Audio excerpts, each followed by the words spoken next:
இளைஞர்கள் அப்படி போறாங்க. இப்படி சொன்னா கேட்பீங்களா? யோ நீ போயா, என்ன கூலு போயா அப்படின்வாங்க. இது நமக்கு தேவையா?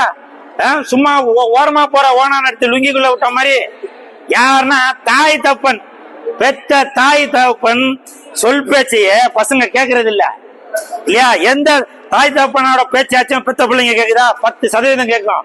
90% ஜபார் நீ மட்டும் அவனுக்கு ஓட்டு போடல ஒன்னு அவ்வளவுதான், நீ மட்டும் அது பண்ணல சோத்துல விஷம் வச்சிருவேன். இப்படிதான் பேசுறாங்க.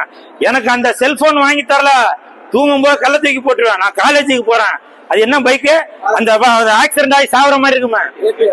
கேட்டியம்மா அந்த மாதிரி பைக்கை வாங்கி கொடுங்க, நான் போய் சாவுறேன். இந்த மாதிரிதான் பசங்க இருக்காங்களே தவிர நமக்காக அப்பா அம்மா எவ்வளவு கஷ்டப்பட்டு வளர்த்து இது பண்ணிருப்பாங்க. யோசிச்சு பாருங்க, அப்பா அம்மாவோட நிலைமையை யோசிச்சு பாருங்க. நீங்க சம்பாரிச்சு அப்பா அம்மாவுக்கு கொடுக்காட்டியும் சரி, அவங்கள தொந்தரவு பண்ணாதீங்க. லெஜண்ட் அவர்களும் அடிக்கடி அதான் சொல்லுவாரு, நிறைய மீட்டிங்ல கூட பாத்திருப்பீங்க, உங்க தாய் தகப்பன உங்க குடும்பத்தை ஃபர்ஸ்ட் பாருங்க அப்படின்னு.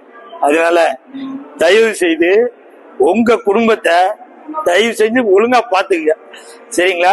நீங்க தாய் தந்தைகளுக்கு சம்பாரிச்சு கொடுக்காட்டியும் பரவாயில்லைங்க, கை கால் சுகத்தோட அவங்கள சந்தோஷமா வச்சுங்க.